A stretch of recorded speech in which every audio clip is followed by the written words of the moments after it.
Así es, estamos con Guido Moscoso, gerente de Opinaya, y vamos a charlar sobre cuáles son las motivaciones de los argentinos a la hora de votar. ¿Cómo estás? Buen día. Buen día. ¿Cuáles fueron las motivaciones en esta elección para elegir presidente? Bueno, un rasgo común que de algún modo atraviesa a buena parte de los votantes tiene que ver con la economía. Es decir, tanto para criticar una situación socioeconómica compleja como para respaldar de algún modo no tanto los resultados, sino los objetivos y los valores detrás del gobierno de Mauricio Macri, la economía estuvo presente en todas las motivaciones electorales. Ese es el primer rasgo común. El segundo rasgo común es que efectivamente la campaña electoral, en términos de los spots, de los afiches y de los debates, terminó siendo efectiva porque cuando nosotros vemos lo que dice la gente de por qué votó, refleja casi linealmente justamente esa campaña. Y a su vez, lo interesante para ver los cambios entre las PASO del 11 de agosto y las elecciones generales del 27 de octubre, justamente fue también el impacto de la campaña, porque las condiciones fueron iguales, sí. Y en ese sentido los resultados no fueron exactamente los mismos, sino hubo un corrimiento tanto de nuevos votantes como de los que habían votado en las PASO, que emigraron de algunos espacios a otros. Y después, para mí, el tercer punto común interesante para destacar es que el contenido programático del voto, es decir, cuando un candidato propone, ¿no?, alguna cuestión concreta, está más presente en las justificaciones de los votantes de los candidatos menos votados. Es decir, de Nicolás del Caño, de Gómez Centurión y de Espert.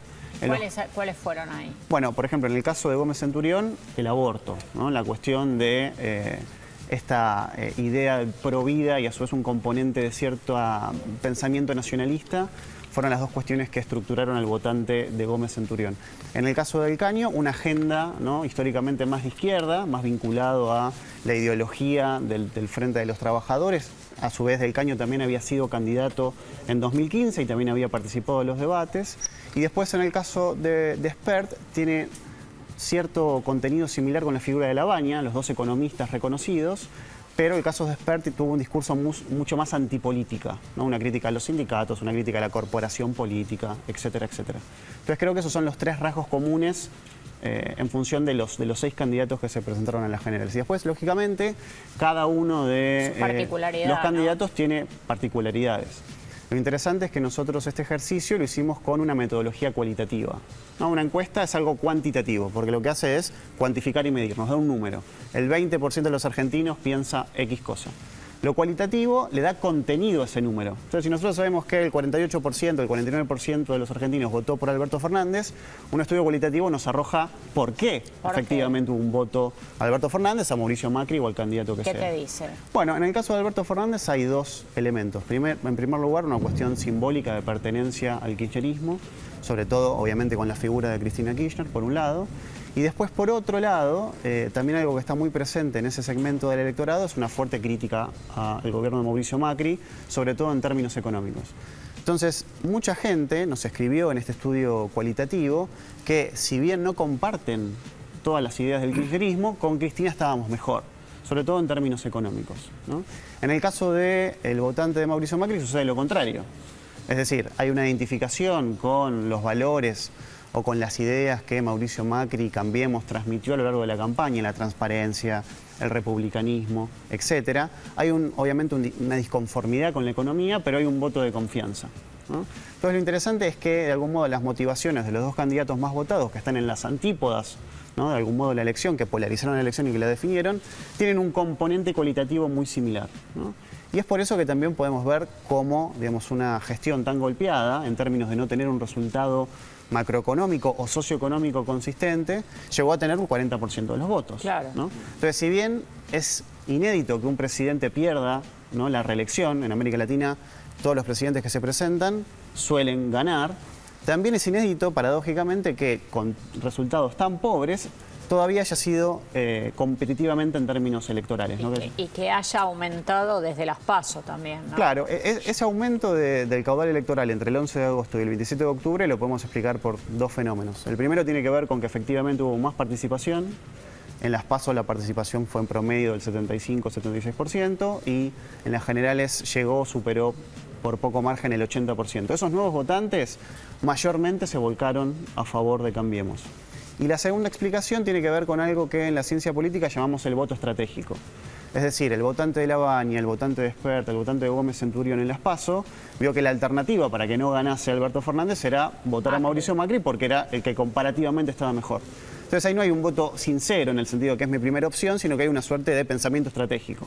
Voy a trasladar mi voto a aquel candidato que pueda pelear al que yo más rechazo, que en ese caso era Alberto Fernández y sobre todo Cristina Kirchner, ¿no? Estoy viendo en el trabajo que hicieron ustedes, Alberto Fernández dice gobierno, en el caso de Mauricio Macri dice corrupción, que es justamente en contra de la corrupción es el voto, La Baña, economía. O sea, es bastante claro. Ahora, da la casualidad que los tres menos votados son Del Caño, Gómez Centurión y Espert, la palabra más usada es propuestas, pero los tres dicen propuestas. ¿Qué explicación le das a eso? Bueno, era un poco lo que comentaba antes. Digamos, los candidatos que tienen menores chances son los que suelen proponer más. Como saben que eventualmente no van a ganar y nadie les va a decir, bueno, pero ¿cómo hacemos para...? Son los que más propuestas hicieron. Son los que más proponen porque, digamos, luego no van a ser sancionados por no hacer algo que el famoso saben que no teorema de Balini, que dice, cuanto más lejos estás del poder, más cosas puedes prometer, total... Y después, cuanto más cerca está del poder, menos cosas promete, pues sé que el poder está a la vuelta de la esquina. Sí, prometer ¿no? y tener propuestas, ¿no? Porque también eso tiene un valor.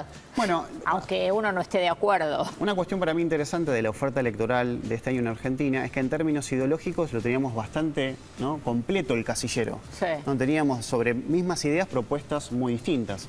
En el caso de Nicolás del Caño, por ejemplo, con el aborto, que se manifestó a favor, e incluso también de la legalización de la marihuana, y Gómez Centurión en la otra antípoda, ¿no? Entonces creo que el votante argentino este año tuvo opciones, ¿no?, para poder elegir en función de convicciones, de ideas, o en este caso también de propuestas. Sí. Vamos a repasar la nube de palabras, bueno, de todos los candidatos. A ver, Cristina, Alberto y Cristina. Dice país, mejor, gobierno, paradójicamente Macri y economía. En el caso primero les explico cómo se arma la nube de palabras porque quizás no es tan obvio. Cada persona que nosotros le consultamos, 1000 personas en todo el país, por qué votaron los que votaron a Alberto Fernández o Mauricio Macri, nos dio una respuesta en sus propias palabras. Este fue un relevamiento online, es decir, la gente responde con su celular, su computadora, su tableta. Luego nosotros analizamos esa información y lo que refleja la nube de palabras es cuanto más grande es esa palabra, fue más mencionada por ese segmento del electorado. Entonces, cuanto más grande ustedes ven ahí una palabra, significa que apareció más veces en el discurso de la gente que efectivamente nos contestó este estudio. Bueno, como decía Diego, ¿no? En Del Caño, Centurión y Espert, claro, propuestas es la más grande, pero fíjate que debajo de Del Caño, debajo de propuestas es trabajadores. En la de Gómez Centurión es propuestas y aborto. Y en el caso de Espert, propuestas, economía. Sí. Porque en Del Caño también podría estar aborto. Claro. ¿No? Por una cuestión, digamos, más... Pasa que era una de sus propuestas. Me parece que la campaña de Centurión era el 90% de su propuesta era eso, ¿no? Digamos, habló de otras cosas, pero hizo mucho hincapié en el pro vida. Y como mencionamos antes, un dato sorprendente es la consistencia entre lo que ofreció un candidato y su partido y lo que la gente finalmente dijo que fue la motivación que lo terminó ayudando a elegir a ese candidato. Esta información que recabaron entonces, ¿cómo debiera tomarla el gobierno que va a entrar el 10 de diciembre? Bueno, lo que estamos viendo ¿Cómo piensan que debiera tomar? Es un proceso de traspaso, ¿no? Y en ese sentido, Alberto Fernández no quiere empezar a gobernar, no quiere hablar de un cogobierno. Básicamente porque los presidentes que asumen con una legitimidad superior a la que obtuvieron electoralmente. Casi todos los presidentes, cuando arrancan su gestión, cuando uno pregunta la popularidad, ese índice de popularidad supera los votos que obtuvo. Porque hay una suerte de voto de confianza, que es lo que se llama luna de miel, ¿no? Sí. Donde un presidente, por haber ganado, tiene un apoyo. Lo tuvo Mauricio Macri, lo tuvo Cristina Fernández de Kirchner, lo tuvo Néstor Kirchner. Es natural. Es natural. Entonces, la estrategia en este traspaso es no empezar a hacer designaciones o a plantear medidas, porque si no se va agotando esa luna de miel, ¿no? Y a su vez, este presidente asume en unas condiciones mucho más delicadas de lo que fue 2015 y lo que fue 2011. Entonces, esa luna de miel posiblemente esté presente, pero sea más corta. Entonces, el margen de acción va a ser mucho menor. Entonces es entendible que en este caso Alberto Fernández y su equipo, independientemente de haber designado a algunos funcionarios o algunos personajes para este proceso de traspaso, esperen hasta el 10 de diciembre para mostrar las cartas, digamos. Vamos a ver con nuestra compañera Fer Prigoyen qué buscó la gente después de las elecciones. Marce, buen día, ¿cómo tal? estás? ¿Cómo estás? Les traje una publicación de Google que realizó sobre cuáles fueron las búsquedas de la población argentina en relación a las elecciones. Antes de las elecciones, el candidato más buscado, el candidato presidencial más buscado era Mauricio Macri. Esto se invirtió después de las elecciones del domingo pasado y quedó con más del 60% de las búsquedas Alberto Fernández. En segundo lugar pasó a estar Macri, que antes tenía aproximadamente el 50 y algo por ciento de las búsquedas, con el 34%. En tercer lugar quedó José Luis Espert, en cuarto lugar Labaña y después quedó Nicolás del Caño con el 1% y Gómez Centurión con menos del 1%. En relación a cuáles fueron las preguntas que se hicieron los usuarios en relación a Alberto Fernández, en primer lugar fue qué edad tiene el candidato, que tiene 60 años, a quien le interese la respuesta, de qué signo del zodíaco es, que es de Aries. Dale, importante la tercera. Los temas Yo la claves. sé. En tercer lugar, ¿por qué lo voté? Ese es excelente. ¿Por Que- qué lo voté? Le preguntan a Google. Esto tiene que ver quizás con una nota que publicó Julio Bárbaro en Infobae que se llama ¿Por qué voté a Alberto Fernández? Porque se utilizaron esos mismos términos para realizar la búsqueda en Google.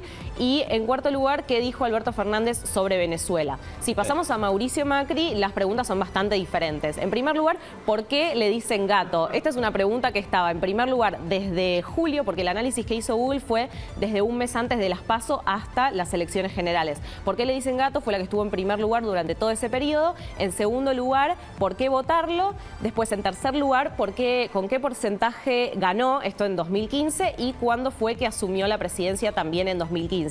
Acá hay una diferencia muy clave entre estos dos primeros candidatos y el resto, porque, por ejemplo, si consideramos a Labaña, se preguntó en qué lugar estaba su fórmula en las encuestas, qué edad tenía también, y por qué se fue del gobierno de Néstor Kirchner. Y también, si tomamos en cuenta los últimos tres candidatos en cuanto a cantidad de búsquedas, tanto para José Luis Espert como para Nicolás del Caño y Gómez Centurión, los usuarios se preguntaron quién es, de qué partido es y cuáles son sus propuestas. Acá vemos, tal como decía Guido, que en estos últimos tres candidatos la palabra propuesta fue la más buscada, quizás por desconocimiento de los usuarios, que tal vez a los tres primeros candidatos sí ya los conocían y sabían cuáles eran sus propuestas, y en este caso los últimos tres, tal vez hasta el debate, no se conocía muy bien cuál era su plataforma. Entonces ahí se ve una diferencia clara entre las búsquedas de los usuarios para los que ya eran más conocidos, como estos candidatos que se empezaron a posicionar recién ahora, se podría decir. Gracias, Fer. De nada. Me mata la diferencia entre, vos, no sé, en el caso de Alberto Fernández, ¿por qué votarlo? Bueno, puedes preguntar por qué votarlo a Espert, del Caño, Macri, ¿por qué votarlo? Ahora, ¿por qué lo voté? Le preguntan a Google. ¿No? Es fantástico. ¿Qué pensás de Bueno, esto? creo que lo interesante es que nosotros ahora estamos haciendo, o la justicia electoral, la Cámara Electoral, están en el proceso de contar los votos, el escrutinio definitivo.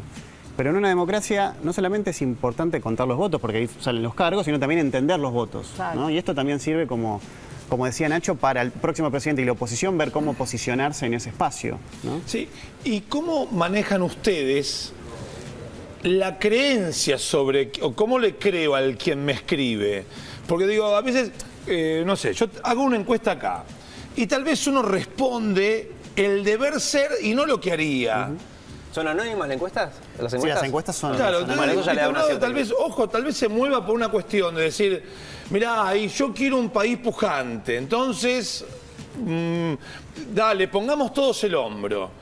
Y después cuando llega el momento de poner el hombro, te digo, no, mirá, la verdad que yo lo estoy poniendo bastante porque yo ya creo que pongo el hombro. Bueno, ahí es interesante porque es una cuestión central de la metodología de las encuestas, que es una herramienta, ¿no?, de las ciencias sociales, que es, bueno, ¿cómo mido lo que quiero medir? En este caso, no sé, intención de voto, ¿a quién va a votar la gente? Ahí hay distintas alternativas. No es lo mismo hacer una encuesta presencial, en donde hay un encuestador y yo toco el timbre de tu casa y te pregunto, Nacho, ¿a quién vas a votar o a quién votaste? No es lo mismo, ¿no?, lo que vos puedas ser sincero conmigo o no, que si yo te hago una encuesta online, donde la encuesta online yo no estoy admitiéndole ni respondiéndole a nadie, ni por teléfono, ni en forma personal, a quién voté, a quién voy a votar, qué pienso del gobierno. Entonces, en términos del diseño de un instrumento de medición como la encuesta, esas cosas se tienen muy presentes. Y hay metodologías que tienen pros, como en este caso el online, que puede de algún modo evitar este sesgo de la vergüenza o el voto vergonzante para medir la intención de voto, y otras metodologías que en ese caso son, digamos, menos flexibles, ¿no? Entonces, una encuesta es un instrumento bastante complejo que incorpora un montón de estas pequeñas decisiones, ¿no? ¿Cuánto tiempo tiene que pasar para que, en el caso de Alberto Fernández, esta encuesta vea si coincide con lo que la gente votó?